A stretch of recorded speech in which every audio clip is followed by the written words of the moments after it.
নমস্কাৰ বন্ধু বান্ধৱীসকল, স্বাগতম জনাইছোঁ আপোনালোকক অন্য এটা ভিডিঅ'ৰ মাধ্যমেৰে মোৰ চেনেললৈ।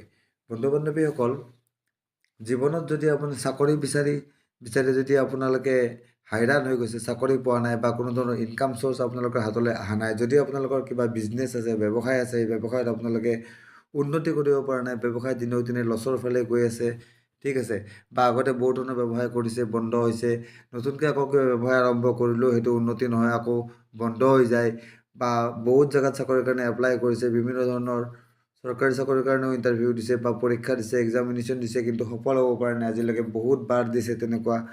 যদি তেনেকুৱা ঘটনা আপোনালোকৰ লগত ঘটি আছে বন্ধুসকল, আপোনালোকৰ জীৱনত যদি তেনেকুৱা ঘটনা সংঘটিত হৈ আছে, তেতিয়াহ'লে বন্ধুসকল আনিছোঁ আপোনালোকৰ কাৰণে এটা মহা উপায়, যিটো উপায় যদি আপোনালোকে আপোনালোকৰ জীৱনত অৱলম্বন কৰিবলৈ লয়, তেতিয়াহ'লে কি হ'ব, এনেকুৱা ধৰণৰ অসুবিধাবোৰ আপোনালোকৰ জীৱনৰ পৰা অতি শীঘ্ৰে আঁতৰি যাব। অৰ্থাৎ যদি আপোনালোকে চাকৰি পোৱা নাই, বেকাৰ হৈ আছে, তেতিয়াহ'লে চাকৰি পাব, নতুবা কোনো নতুন ইনকাম চ'ৰ্চ আপোনালোকে লোকৰ ফালে আহিব, আপোনালোকে সেইটো কৰিব পাৰিব।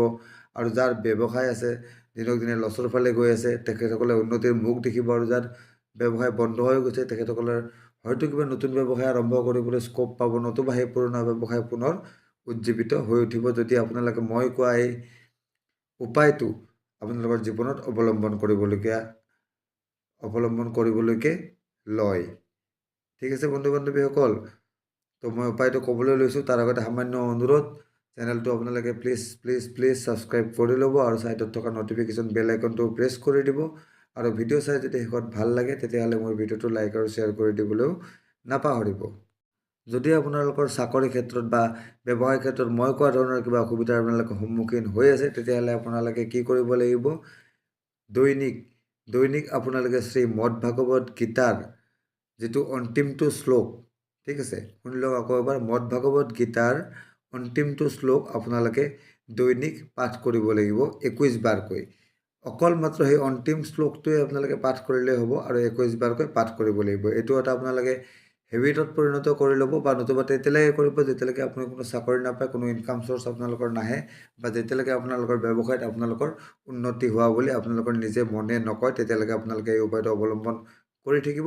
দেখিব আপোনালোকৰ ব্যৱসায়ত লাহে লাহে উন্নতি হ'বলৈ আৰম্ভ কৰিব। যাৰ চাকৰি পোৱা নাই, যোনে চাকৰি পোৱা নাই, যাৰ চাকৰি নাই, তেখেতৰ চাকৰি হ'ব, যিকোনো ক্ষেত্ৰতো হ'ব পাৰে, গভৰ্ণমেণ্ট বুলি নহয়, প্ৰাইভেটো হ'ব পাৰে, আজিকালি প্ৰাইভেটো বহুত ভাল ভাল কাম আছে, কিন্তু হোৱাটো হ'বই। শ্লোকটো বন্ধুসকল আপোনালোকৰ জ্ঞাতাৰ্থে মই এবাৰ কৈ দিওঁ, ঠিক আছে, আপোনালোকে এইটো য'তে চাৰ্চ কৰিলেও আপোনালোকে পাই যাব। যদি ঘৰত মদ ভাগৱত গীতা আছে, তেতিয়াহ'লে শেষৰ শ্লোকটো চাই ল'ব, যদি নাই এখন কিনি লৈ আহিব। এনেও ঘৰত মদ ভাগৱত গীতা থকাটো সদায় সুখ শান্তিৰ প্ৰতীক, ঘৰত মদ ভাগৱত গীতা থাকিব লাগে, বা আমাৰ হিন্দু ধৰ্মৰ মানুহেতো বিশেষকৈ ৰাখিবই লাগে। তো শ্লোকটো হ'ল এনেধৰণৰ, যত্ৰ যোগেশ্বৰ কৃষ্ণ যত্ৰ পাৰ্থ ধনুৰ্ধৰ তত্ৰ শ্ৰী বীৰ্যয় ভূতিধ্ৰুৱা নীতিৰ্মতিৰ মম।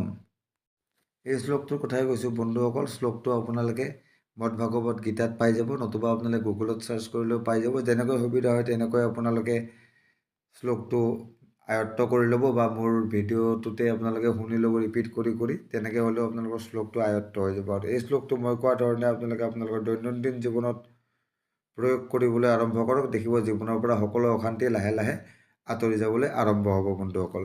তো আশা কৰোঁ ভিডিঅ'টো আপোনালোকৰ কাৰণে উপযোগী হ'ব, আপোনালোকৰ কামত আহিব। যদি ভিডিঅ' ভাল লাগিল, তেতিয়াহ'লে লাইক আৰু শ্বেয়াৰ কৰি দিবলৈ নাপাহৰিব, আৰু চেনেল যদি এতিয়ালৈকে ছাবস্ক্ৰাইব কৰা নাই, নিশ্চয় চেনেলটো ছাবস্ক্ৰাইব কৰি ল'ব বন্ধুসকল। তো আজিলৈ ইমানেই, ধন্যবাদ।